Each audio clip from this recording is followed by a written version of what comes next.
qui ont le plus marqué l'histoire de l'art au Québec, Fernand Leduc.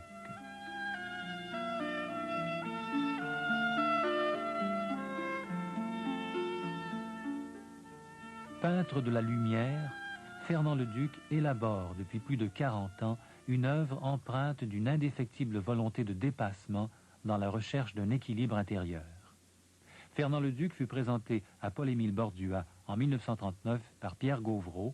Il fit partie du groupe des automatistes et signa le Refus global.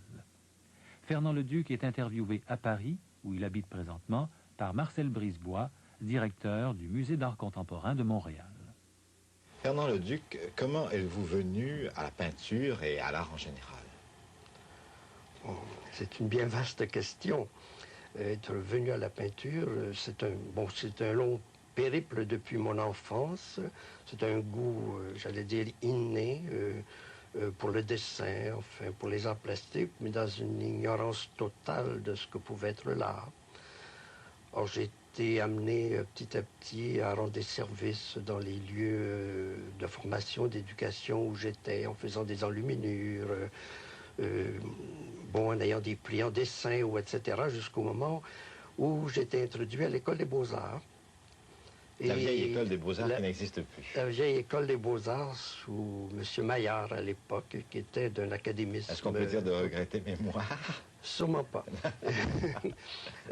Oui, ce qui est à regretter, c'est l'enseignement qu'on nous infligeait à ce moment-là, et ce n'était toujours pas de l'art. Je crois qu'on en était dans un monde de techniques, d'a priori, de préjugés, de bon goût, de mauvais goût, etc. Et ce qui m'a vraiment amené à l'art, ce qui m'a ouvert à l'art, c'était la rencontre avec Paul-Émile Bordua. Comment s'est faite cette rencontre? Elle s'est faite très simplement par l'intermédiaire de Pierre Gauvreau. Pierre Gauvreau, qui avait été remarqué par ses dessins exposés au Jésus à l'époque. Et à quelle époque, pour nous situer à peu près? C'est des années 39. 39. Oui, c'est ça. Ça doit être des années 38-39. Le 39, je crois. Et alors, qu'est-ce qui se passe dans cette rencontre avec Bordua? Bien, c'est un éveil, parce que Bordua réfléchissait sur tous les problèmes de la vie, sur le problème, bien sûr, de la création artistique, mais à partir de la création artistique, sur tous les problèmes inhérents à la vie, à la société, à l'amour, au mariage, au couple, à la littérature, en fait, tous les sujets, si vous voulez, y passaient. C'est un homme de réflexion, c'est un homme de pensée, et qui n'isole pas l'art, mais qui voit l'art dans un ensemble beaucoup plus vaste. Si oui, exactement. C'est-à-dire que, voilà, c'est un homme de communication. Et c'était quelqu'un qui savait révéler dans chacun de soi les qualités qui existaient. Non pas les défauts, mais les qualités. Donc on lui apportait du travail, des dessins, par exemple, ou une toile. Et alors, dans le travail qu'on lui apportait, il essayait toujours de découvrir là où était la qualité. Et quand il nous faisait sentir la qualité existante dans le travail, là, il nous disait, ben voyez-vous, la qualité qui est là, il faut qu'elle se répartisse dans l'ensemble. Et le jour où se répartit dans l'ensemble, ben, vous serez en face d'une œuvre pleine. Et il en est de même de vous. Parce que la réflexion, elle était toujours concentrée sur les qualités d'être. Fernand Leduc, quand vous travaillez actuellement, comment vous travaillez? Alors, c'est ce comportement qui a été décrit dans le manifeste des surréalistes. Alors, ce comportement-là, il reste toujours le même. L'essentiel, c'est d'être dans une aventure totale. Il faut être capable de plonger dans l'eau froide de l'inconnu. Il faut être sur un tremplin et constamment être dans un inconnu. C'est une aventure, une œuvre d'art. Et à partir de ce moment-là, on n'essaie pas de faire un chef-d'œuvre, une œuvre. On essaie de réaliser à partir de soi toutes les possibilités qui sont en... Bien sûr, on a une expérience, dans le cas d'un peintre, ou d'un écrivain, d'un sculpteur, une expérience passée qu'on ne peut pas ignorer. Mais on doit la déjouer, ne pas s'en servir. Autrement, il faut la dépasser. Exactement. Vous venez d'évoquer, Fernand Leduc, un manifeste surréaliste.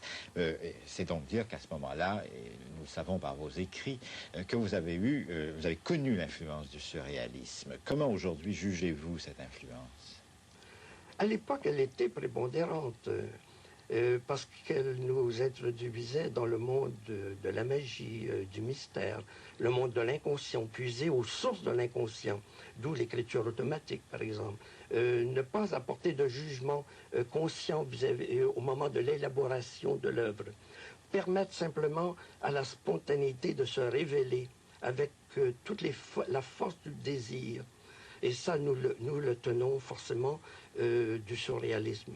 Maintenant, pour ce qui est de la peinture, nous avons été en réticence, dans une situation de réticence vis-à-vis du surréalisme. Le surréalisme, j'entends bien, de Breton, oui. l'école surréaliste, qui, en notre sens, misait sur les intentions dans le tableau, et qui misait sur le sujet, alors que nous avons toujours pensé que l'œuvre d'art est un langage direct, qu'elle n'a pas besoin de passer par des intentions, par un sujet qui voudrait signifier, ou etc. Il y a un langage direct du tableau, de l'œuvre d'art, de l'œuvre plastique.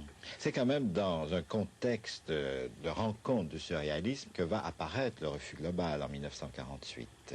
Mais exactement, exactement. Oui. Puisqu'il y a eu avant, il y a eu des revues comme le Minotaure, par exemple, qui sont passées par la bibliothèque de l'École du Meuble, par M. Gagnon, qui était le bibliothécaire à l'École du Meuble à ce moment-là. Et bon, les manifestes du surréalisme qui nous sont parvenus aussi, malgré la difficulté qu'on avait à l'époque de se procurer des livres. Et ce genre de texte, à cause de la censure qui existait. À cause de la censure existante, qui ira jusqu'à la loi du cadenas à l'époque. Donc c'était une époque assez difficile, mais qui permettait justement des audaces et toutes sortes de ferveurs pour avoir accès aux œuvres. Or, certaines œuvres nous sont parvenues, Lautréamont, même le Marquis de Sade, ou bon, le surréalisme, même les œuvres de Karl Marx, parce qu'il y avait aussi la philosophie de Karl Marx qui nous intéressait, le freudisme nous intéressait. Donc, si on peut dire, c'est les trois grands axes de notre activité mentale. Mais vous avez pris des distances à l'égard du surréalisme, vous en avez pris également à l'égard du marxisme. Bien, c'est normal. La vie, c'est une transformation constante. Il y a un idéal qui nous enthousiasme à une époque, qui nous permet de faire un bout de chemin, et puis après, on en a un autre. Et ça ne veut pas dire qu'on renie l'ensemble des choses, mais on va plus loin, tout simplement. Vous allez de dépassement en dépassement. Je crois que c'est essentiel de toujours se resituer en termes autres, ne jamais accepter le moment où l'on se trouve, toujours se dégager des limbes du passé, être dans le mouvement, quoi. Autrement, on se répète. Vous répétez souvent, vous, quand même, cet axiome, la vie, c'est changer, le changement, c'est la vie. Oui, ça me paraît essentiel. Et l'important pour vous, c'est de vous situer dans cette ligne vitale, dans cette ligne d'un dynamisme constant. Oui, bien, c'est ce qui se passe, en tout cas dans l'expérience picturale. Et l'expérience picturale est un enseignement. Je crois avoir dit tout à l'heure que c'est la confrontation avec soi-même. Ça me rappelle ce que c'est Barnett Newman qui disait « Je fais le tableau, mais le tableau me fait ». Alors c'est là qui est important. On ne fabrique pas un tableau, ce n'est pas un objet qui est détaché de soi. C'est une rencontre avec soi-même. Et la réflexion, elle vient après. Le tableau terminé, l'œuvre terminée, la sculpture, le poème, etc. La réflexion vient après. Et de cette réflexion-là, on peut repartir à faire un niveau plus haut sur un tremplin autre et toujours être dans un inconnu. J'ose vous demander ce que vous dites de l'artiste. Est-ce que ce n'est pas vrai aussi pour celui qui est confronté à l'œuvre d'art? Est-ce qu'il n'est pas, au fond, appelé par l'œuvre à une situation semblable? Je crois qu'on peut considérer l'œuvre dans sa superficie, dans ce qu'elle a de superficiel. On peut le décrire, on peut soi-disant l'admirer, mais sans jamais toucher à l'essentiel. Parce que l'essentiel, c'est du domaine de l'éther, c'est du domaine de l'impondérable. C'est la rencontre qui existe entre des éléments formels et colorés dans un tableau qui fait qu'il y a une transmutation de la matière qui est employée au départ. Tout à fait récemment, hier même, je lisais un texte qui m'a énormément impressionné. qui vient d'un torero, où il dit, il semble bien pour moi que l'artiste est dans une forge. Pour s'exprimer, il doit travailler avec une matière dure. Et il pensait à ses amis poètes, les mots sont durs, et il pensait à son travail, le taureau est dur. Et pour qu'il se passe quelque chose, cet élément dur, il s'oppose en quelque sorte, il s'oppose à vos idées. Et il faut passer par le creuset de la forge pour qu'il se transmue en qualité autre. Et voilà, la création, elle est partout.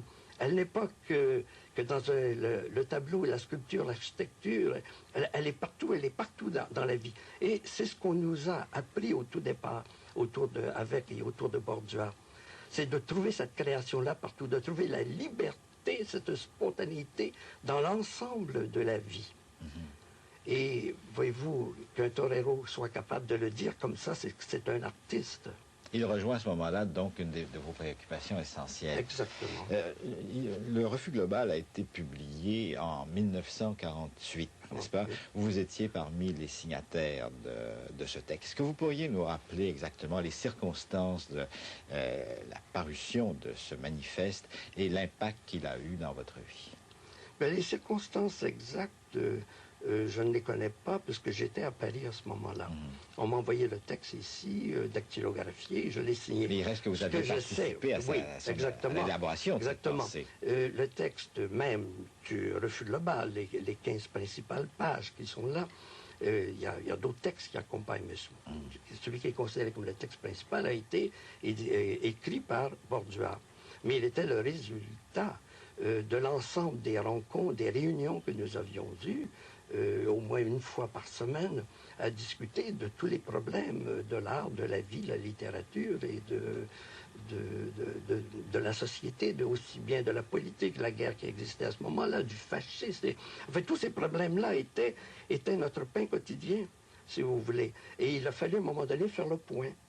Or, c'est Bordua qui l'a consigné, qui a fait la rédaction finale, et nous l'avons approuvé puisque ça faisait partie de nos préoccupations. Vous avez écrit encore quelques temps après « Je persiste dans le refus », n'est-ce pas? Et récemment, lors d'une conférence à Montréal, vous disiez tout ce que vous deviez encore à ce texte et vous en résumiez l'essentiel des données. Est-ce que vous pourriez le faire pour nous? Oui, bon, c'est un peu complexe. C'est-à-dire qu'on a une tendance à considérer Refus global comme étant un texte négatif. Or, il faut d'abord se mettre bien comprendre que le refus de tout ce qui est une entrave au développement des qualités de l'être, c'est une maladie.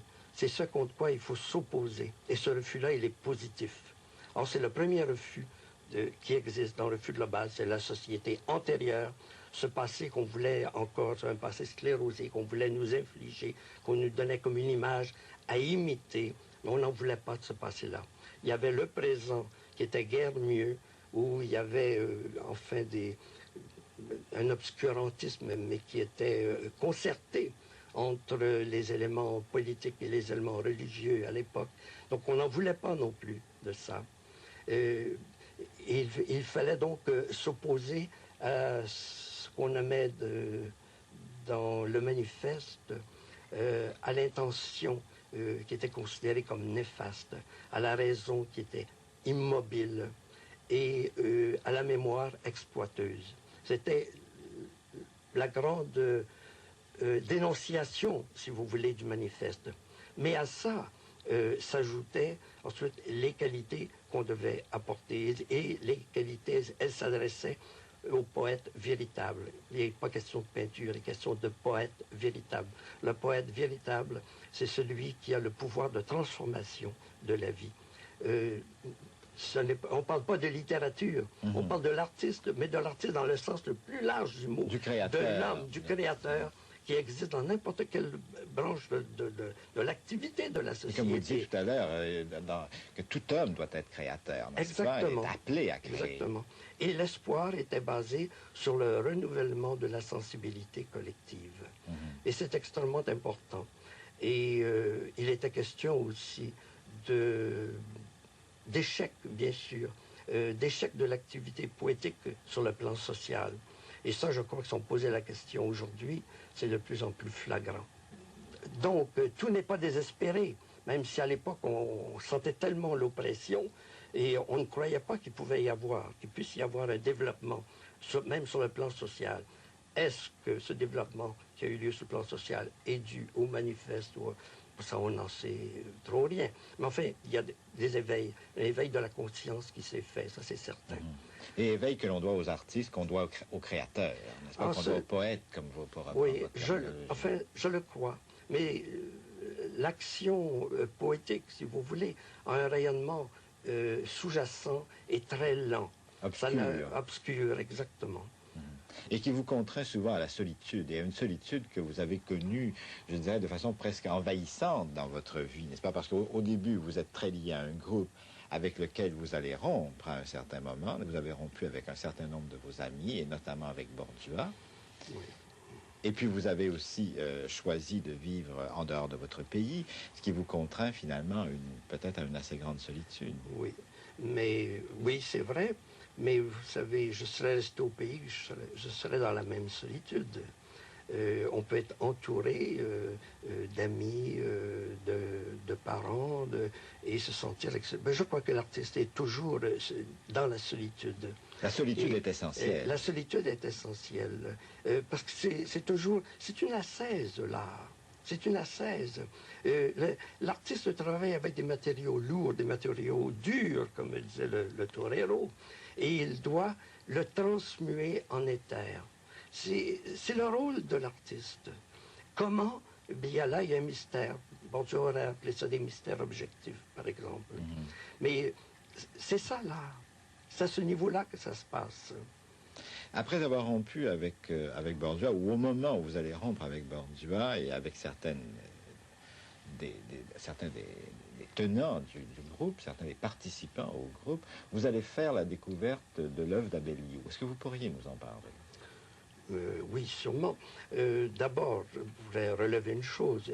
Il n'y a pas eu de rupture avec Bordua. Il y a eu une chicane, je dirais. Il y a eu... Non, mais c'était extrêmement important. C'est au moment où Bordua était à New York. Et il est revenu dans l'enthousiasme de ce qu'il avait rencontré à New York. Et puis, il s'était passé d'autres choses à Montréal entre-temps. Et puis, il y avait eu les plasticiens. Il y avait eu donc une évolution différente en art. Et Bordua, en somme, ne l'acceptait pas, cette différence-là, parce qu'il reconnaissait que ce qui se passait aux États-Unis était l'avenir, c'était ce qui devait se faire et qu'on devait passer par cette voie-là. Or, on avait le droit de ne pas être tout à fait d'accord avec ça. Et donc, il y a eu là une chicane de mots, si vous voulez. On s'est rencontrés après, je lui ai visité après à Paris dans son atelier, et on s'est serré la main. Donc, et mon admiration pour Bordua est restée la même. Seulement, il avait ses limites, comme chaque être humain a ses limites. On n'est pas... à partir du moment où on fait une œuvre, on a le droit d'être intransigeant à l'intérieur de cette œuvre-là. Et on peut commettre certaines... Breton nous a bien prouvé que ça pouvait souvent se passer comme ça. Pour revenir à Abellio, effectivement, ça a été ma rencontre essentielle après celle de Bordua. Venant en France, après ce refus global, disons que certains d'entre nous avions quelque chose à mettre à la place du refus. La grande difficulté pour quantité de jeunes, en tout cas, c'était de refuser toutes les normes antérieures de la société et de la religion, de l'éducation, et n'avoir rien à mettre à la place. Et rien à mettre à la place a conduit à des années de suicide chez beaucoup de jeunes. Parce que c'est important d'avoir une structure, de pouvoir édifier quelque chose en soi. Or, l'art nous aide forcément à avoir cette structure-là. Donc, pour dire que Abellio, pour moi, c'était une révélation. J'ai eu son livre « Heureux les Pacifiques », je crois que c'est en 1949. que j'ai lu avec avidité, et qui m'a enthousiasmé. Et ensuite est paru simultanément, je crois, Vers les yeux d'Ézéchiel. Alors je lui ai écrit, il était en Suisse à ce moment-là, j'ai écrit à son éditeur, il m'a répondu, et nous sommes restés en correspondance pendant quelques années. J'ai donc une correspondance avec Abellio. Et la pensée d'Abellio m'a complètement séduit parce que j'étais en face d'une nouvelle cosmogonie. Il y avait un grand remplacement, il y avait toute une pensée de la société et de la place de l'homme dans cette société-là. Et en plus, Abellio donnait toutes ses sources. Donc, il citait ses auteurs. Alors, comme nous étions avides, si bien Thérèse que moi, alors on courait dans les librairies, on achetait tout. Comme ça qu'on a eu tout Guénon, on a eu en fait toutes les sciences occultes, la numérologie, en fait tout ce qui concernait même sur les cathares, etc. Enfin, il y en avait des quantités d'informations, si vous voulez, qu'on devait rassembler, bien sûr, mais qui permettaient quand même un souffle nouveau. Alors ça, c'était extrêmement important pour moi. Et c'était donc l'occasion de donner une voie nouvelle vers les îles de lumière et qui donne le titre à l'ouvrage, au recueil de vos écrits. Oui, ce titre est plus qu'un titre parce que, comme vous le savez, ça faisait partie, je crois, d'une lettre écrite à Borduas. Donc ça faisait partie de ma vie la plus intime de cette aspiration toujours vers une source lumineuse dans des moments où on est vraiment dans une grande noirceur, où on vit dans de très, très grandes difficultés. Mais j'ai toujours conservé une image qui, à mon sens, est très belle, qui m'a toujours frappé. C'est que j'étais à la campagne, à Saint-Hilaire, je crois, et on avait asphalté une route. On passait le rouleau compresseur là-dessus. Et dans les jours qui ont suivi, je vois apparaître le petit grain d'herbe. Il se fait une fissure, et puis le petit grain d'herbe qui a poussé quand même. Et c'est ça la vie. Alors il y a toujours cette possibilité d'espoir. Il y a toujours, donc, il y a toujours des îles de lumière en quelque part. Et on peut y atteindre par le travail, par l'aspiration, par la ténacité, bien sûr. Quels sont les chemins que vous empruntez, vous, actuellement, vers les îles de lumière?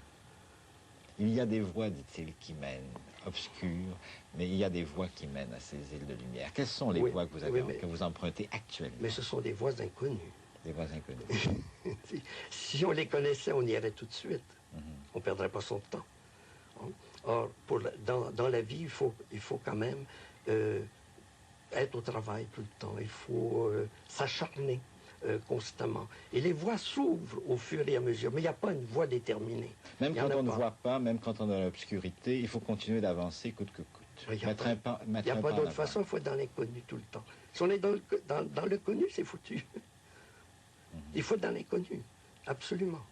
Donc, bon, si vous me posez la question au sujet des îles de lumière, je ne peux pas vous répondre autrement, mais au sujet de la lumière, oui, c'est ma préoccupation essentielle, la lumière comme sujet du tableau. Donc, ça, depuis les années 70, ce que j'ai appelé des microchromies, je continue dans cette voie-là, dans la recherche simplement de la qualité de lumière comme élément essentiel du tableau. La lumière a toujours existé dans un tableau, mais ce n'est pas habituellement, on ne l'a pas employé comme sujet du tableau. Alors pour ce faire, j'ai dû pacifier le tableau, c'est-à-dire m'attaquer, si vous voulez, à toutes les tensions, à tout l'élément dramatique du tableau. Et dramatique dans une œuvre, la tension formelle, la tension colorée, un rouge, un bleu, peuvent se heurter, un vert, un jaune, ou un violet, ou etc. Deux éléments qui se rencontrent. Il y a des tensions. Alors je me suis posé des questions après X temps, au moment où, dans mon travail, tout semblait s'éroder d'une certaine façon, de pousser plus loin. Alors de dédramatiser le tableau à ce moment-là, de faire qu'il n'y ait plus que toutes ces tensions-là disparaissent le plus possible. Et je pensais à l'époque à Albers, avec 3 carrés, 4 carrés, l'un dans l'autre, ne gardant que des qualités d'interaction d'éléments colorés. Et je me suis dit, si on éliminait les 3 carrés de Albers et qu'on ne gardait que la lumière, est-ce que c'est possible? Alors, c'est le défi que je me suis lancé à ce moment-là. Et ça fait, bon, en 88, ça fait 18 ans que je travaille dans cette voie. Vous avez parlé de l'influence de Bordua, vous avez parlé de l'influence de Abellio, mais il y a une influence aussi qui est importante dans votre vie, c'est celle de Thérèse Renaud, n'est-ce pas? Et vous avez mentionné 2 fois Thérèse. Quelle est cette influence exactement? Si vous pouvez nous en parler. L'influence, exactement, c'est celle de l'amour, de toute façon. C'est la première de toutes les influences. Parce que Thérèse est venue quand même à Paris avant moi, et j'ai quitté mon enseignement pour venir la retrouver ici. Et puis nous sommes ensemble, nous sommes mariés ici, nous avons eu un enfant ici, Isabelle, et puis nous sommes retournés au pays, puis nous sommes revenus ici, nous sommes toujours, nous partageons, si vous voulez, les mêmes aspirations dans la vie. Est-ce que la lumière et la voix, ce n'est pas précisément l'amour? Bien, ça doit se confondre. Ça se confond. Et l'obstacle en même temps, et tout ça devient tension et source de paix. Oui, oui. Oui, on espère toujours la sérénité. On espère que les conflits disparaissent. J'ai parlé de pacification, dédramatisation, ce qui ne veut pas dire que dans la vie courante, ça soit réalisé. Si c'était réalisé, ben, on n'aurait peut-être plus qu'à se bercer tranquillement. Alors qu'il y a toujours la création jusqu'au dernier moment. Je crois bien. Je crois bien. Oui, oui. Fernand Leduc, je vous remercie. Rappelons que Fernand Leduc a épousé en 1947 à Paris l'écrivaine Thérèse Renaud, dont Le choc d'un murmure est paru en septembre 1988 aux éditions Québec-Amérique. Thérèse Renaud a publié plusieurs autres ouvrages, dont Une mémoire déchirée chez H.M.H. Fernand Leduc a publié aussi chez H.M.H. Vers les îles de lumière, un ensemble remarquable de textes souvent inédits que l'écrivain André Baudet a rassemblés et annotés. On y trouve entre autres d'intéressantes lettres adressées à Paul-Émile Bordua et à André Breton. L'œuvre de Fernand Leduc a été présentée et analysée par Jean-Pierre Duquette, secrétaire de l'Académie canadienne-française et directeur du département de français à l'Université McGill. Ce grand livre permet, grâce à 16 planches en couleur, de mieux saisir la recherche de Fernand Leduc. Il est paru chez Urtubise H.M.H. au début des années 80.